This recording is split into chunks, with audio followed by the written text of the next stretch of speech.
Jai Hind students. Students in class 9 science, today we shall start chapter number 10 gravitation. तो आज class 9 science में chapter 10 हम लोग start करते हैं जिसका नाम है gravitation. In chapter number 10 the first topic is gravitational force. What is gravitational force?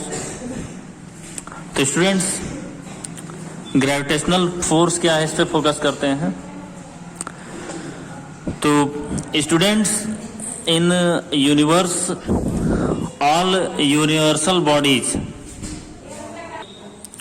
that is every object in the universe attracts every other object with a force which is called gravitational force. तो यहाँ पे gravitational force का definition हम लोग right कर सकते हैं. Every object in the universe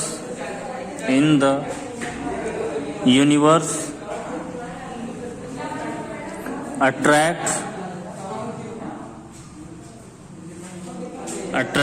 every other object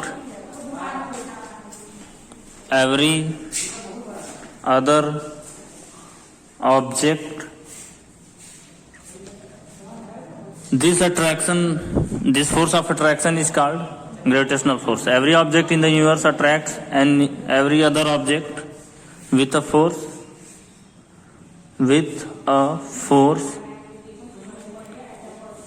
which is called gravitational force.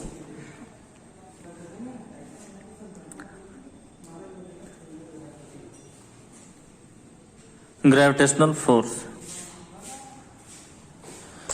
Now gravitational force वो सभी लोग क्लियरली समझ चुके हैं. यूनिवर्स में सारे ऑब्जेक्ट एक दूसरे को अट्रैक्ट कर रहे हैं जिसको हम लोग कहते हैं ग्रेविटेशनल फोर्स. नाउ सेकंड जो है सेकंड टॉपिक हम लोगों का है gravity.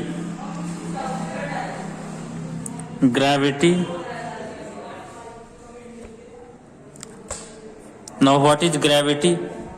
Gravity is also called gravitational force of earth. Gravitational force of earth. तो यहां पे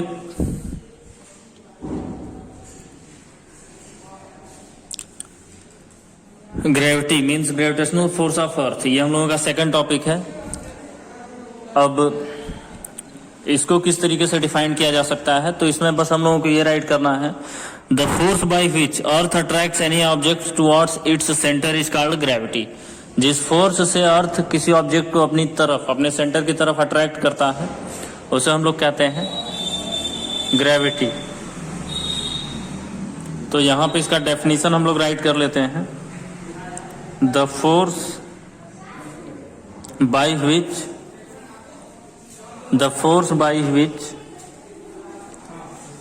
अर्थ attracts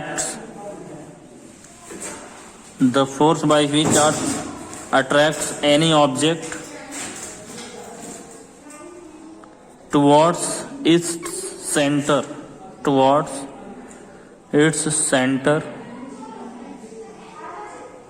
the force by which earth attracts any object towards its center is called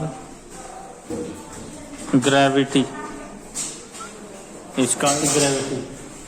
और ग्रेविटेशनल फोर्स ऑफ अर्थ, तो वो force जिससे अर्थ किसी object को अपने सेंटर की तरफ अट्रैक्ट करता है उसे बोलते हैं ग्रेविटी. तो स्टूडेंट्स ये हम लोगों का सेकंड टॉपिक कंप्लीट होता है. अब इसके बाद हम लोगों का जो थर्ड टॉपिक है यहाँ पे, अच्छा, ग्रेविटेशनल फोर्स की discovery Newton, sir Isaac Newton नाम के एक साइंटिस्ट ने किया हुआ था. तो अब यहाँ पे थर्ड टॉपिक जो हम लोगों का है universal law of gravitation. Third topic universal law of gravitation. Universal law of gravitation. तो students universal law of gravitation क्या है? तो यहाँ पे अभी हम लोग ग्रेविटेशनल फोर्स में इसमें डेफिनेशन पढ़ रहे थे। Every object in the universe attracts every other object with a force called gravitational force. तो यूनिवर्स में हर ऑब्जेक्ट एक दूसरे को ग्रेविटेशनल फोर्स से अट्रैक्ट कर रहे हैं। तो यूनिवर्सल लॉ ऑफ ग्रेविटेशन जो है वो ग्रेविटेशनल फोर्स से ही रिलेटेड है। ये लॉ क्या होता है इसको हम लोग समझ लेते हैं। According to this law, according to this law,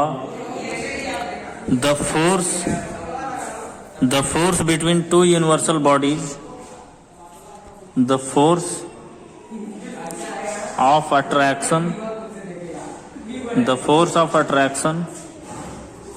between two universal bodies, the force of attraction between two universal bodies is directly proportional to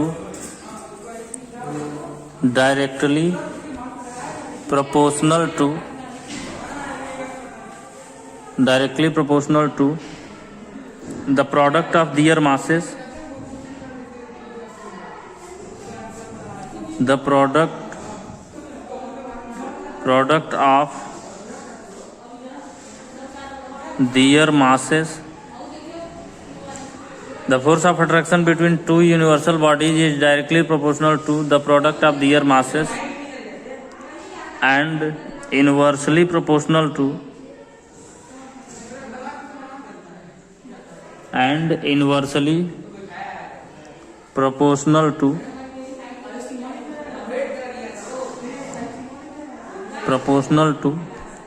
the square of distance between them.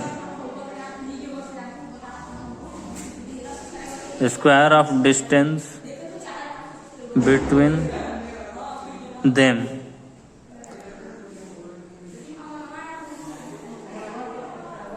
तो स्टूडेंट्स यहाँ पे according to the universal law of gravitation, the force of attraction between two universal bodies is directly proportional to the product of their masses and inversely proportional to the square of distance between them.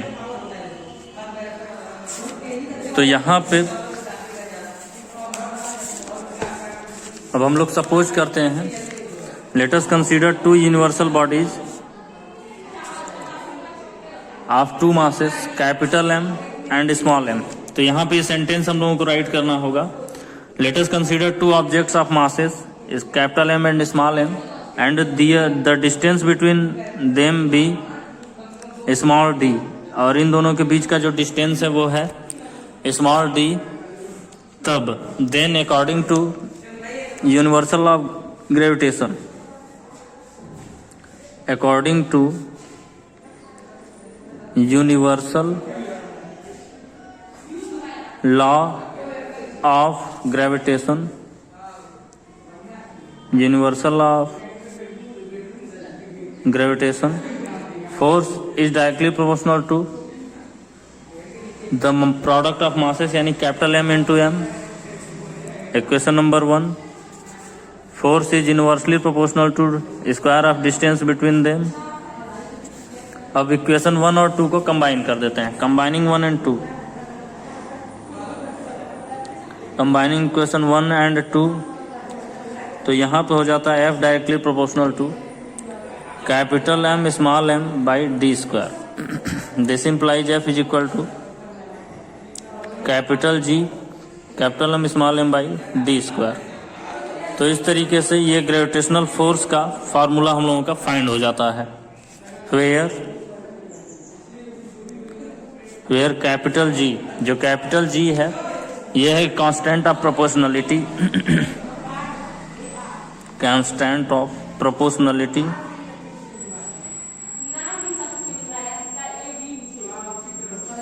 Where capital G is constant of proportionality and it is called universal gravitation constant. Universal gravitation constant। और capital G की value होती है 8.8